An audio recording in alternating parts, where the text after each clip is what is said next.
ಇಡೀ ಕರ್ನಾಟಕದ ಎಲ್ಲ ಮತದಾರರಿಗೆ ರಾಜ್ಯ ಸರ್ಕಾರವು ಎಸ್ಐಆರ್ ಅಂದರೆ ಮತದಾರರ ಪರಿಷ್ಕರಣೆ ಆರಂಭಗೊಳಿಸಲಾಗಿತ್ತು.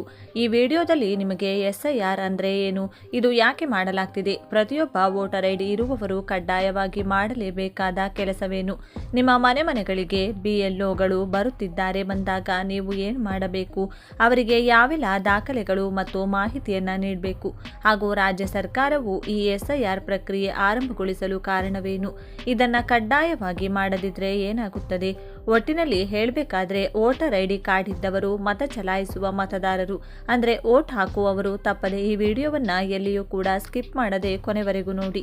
ಹಾಗೂ ನೀವು ಕೂಡ ವೋಟ್ ಹಾಕುವ ವೋಟರ್ ಐಡಿ ಕಾರ್ಡ್ ಇರುವ ಮತದಾರರಾಗಿದ್ದರೆ ತಪ್ಪದೆ ಈ ವಿಡಿಯೋಗೆ ಒಂದು ಲೈಕ್ ಮಾಡಿ. ಮತ್ತು ರಾಜ್ಯ ಚುನಾವಣಾ ಆಯೋಗವು ಮತ್ತು ರಾಜ್ಯ ಸರ್ಕಾರವು ಈ ಎಸ್ಐಆರ್ ಆರಂಭಿಸಿರುವ ಬಗ್ಗೆ ಮತ್ತು ಈ ಪರಿಷ್ಕರಣೆ ಕಾರ್ಯದಿಂದಾಗಿ ವೋಟರ್ ಐಡಿ ಕಾರ್ಡ್ ಇದ್ದವರಿಗೆ ಯಾವ ರೀತಿಯಾಗಿ ಲಾಭವಾಗಲಿದೆ ಎನ್ನುವ ಬಗ್ಗೆ ಕಂಪ್ಲೀಟ್ ಮಾಹಿತಿಯನ್ನು ತಿಳಿದುಕೊಳ್ಳಲು ತಪ್ಪದೆ ವಿಡಿಯೋವನ್ನು ಕೊನೆವರೆಗೂ ನೋಡಿ. ರಾಜ್ಯಾದ್ಯಂತ ಮತಪಟ್ಟಿ ವಿಶೇಷ ಪರಿಷ್ಕರಣೆ ಪ್ರಕ್ರಿಯೆ ಅಧಿಕೃತವಾಗಿ ಆರಂಭಗೊಂಡಿದೆ. ರಾಜ್ಯ ಮುಖ್ಯ ಚುನಾವಣಾ ಅಧಿಕಾರಿಯಾದ ಅನ್ಬು ಕುಮಾರ್ ಅವರು ತಾವೇ ಸ್ವತಃ ಎಸ್ಐಆರ್ ಅರ್ಜಿ ನಮೂನೆಯನ್ನು ಭರ್ತಿ ಮಾಡುವ ಮೂಲಕ ಈ ಅಭಿಯಾನಕ್ಕೆ ಚಾಲನೆ ನೀಡಿದ್ದಾರೆ. ಇಂದಿನಿಂದ ಆರಂಭವಾಗಿರುವ ಈ ಎಸ್ಐಆರ್ ಪ್ರಕ್ರಿಯೆಯು ಜುಲೈ 29ರವರೆಗೆ ನಡೆಯಲಿದ್ದು, ಬಿಎಲ್ಒಗಳು ಪ್ರತಿ ಮನೆಗೆ ಭೇಟಿ ನೀಡಿ ಮತಪಟ್ಟಿ ಪರಿಷ್ಕರಣೆಗೆ ಸಂಬಂಧಿಸಿದ ಮಾಹಿತಿಯನ್ನು ಸಂಗ್ರಹಿಸಲಿದ್ದಾರೆ. ಆಗಸ್ಟ್ 5ರಿಂದ ಅಕ್ಟೋಬರ್ 3ರವರೆಗೆ ಈ ಪ್ರಕ್ರಿಯೆಗೆ ಸಂಬಂಧಿಸಿದ ಆಕ್ಷೇಪಣೆಗಳ ವಿಚಾರಣೆ ಹಂತವಾಗಿ ನಡೆಯಲಿದೆ. ಪ್ರಕ್ರಿಯೆ ಹೇಗಿರುತ್ತದೆ? ಬಿಎಲ್ಒಗಳು ಮನೆಗಳಿಗೆ ಭೇಟಿ ನೀಡಿ ನೇರಳೆ ಬಣ್ಣದ ಸ್ಟಿಕ್ಕರ್ ಅಂಟಿಸಿ ಎನ್ಯುಮರೇಷನ್ ಫಾರ್ಮ್ ನೀಡುತ್ತಾರೆ. ಮತದಾರರು ಫಾರ್ಮ್ ಅನ್ನು ಭರ್ತಿ ಮಾಡಿ ಸಹಿ ಹಾಕಿ ಬಿಎಲ್ಒಗಳಿಗೆ ವಾಪಸ್ ನೀಡಬೇಕು. ನಂತರ ಇದನ್ನು ಡಿಜಿಟಲೀಕರಣಕ್ಕೆ ರವಾನಿಸಲಾಗುತ್ತದೆ.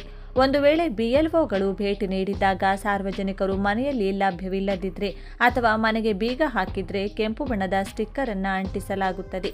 ದಾಖಲೆಗಳ ಅಗತ್ಯವಿಲ್ಲ, ಫೋಟೋ ಕಡ್ಡಾಯವಲ್ಲ. ಈ ಪ್ರಕ್ರಿಯೆಯ ಸಮಯದಲ್ಲಿ ಮತದಾರರು ಬಿಎಲ್ಒಗಳಿಗೆ ಯಾವುದೇ ಪ್ರತ್ಯೇಕ ದಾಖಲೆಗಳನ್ನು ನೀಡುವ ಅಗತ್ಯವಿರುವುದಿಲ್ಲ. ಫಾರ್ಮ್ನಲ್ಲಿ ಹೊಸ ಫೋಟೋ ಹಚ್ಚುವುದು ಕಡ್ಡಾಯವೇನಲ್ಲ.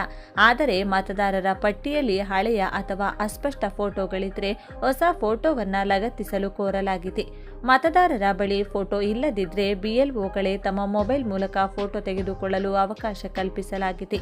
ಕರಡು ಪ್ರತಿ ಪ್ರಕಟವಾದ ಬಳಿಕ ಯಾವುದೇ ವ್ಯತ್ಯಾಸಗಳು ಕಂಡುಬಂದಲ್ಲಿ ಮಾತ್ರ ಮತದಾರರಿಗೆ ನೋಟಿಸ್ ನೀಡಲಾಗುತ್ತದೆ ಮತ್ತು ಅಂತಹ ಸಂದರ್ಭದಲ್ಲಿ ಮಾತ್ರ ದಾಖಲೆಗಳನ್ನು ನೀಡಬೇಕಾಗುತ್ತದೆ.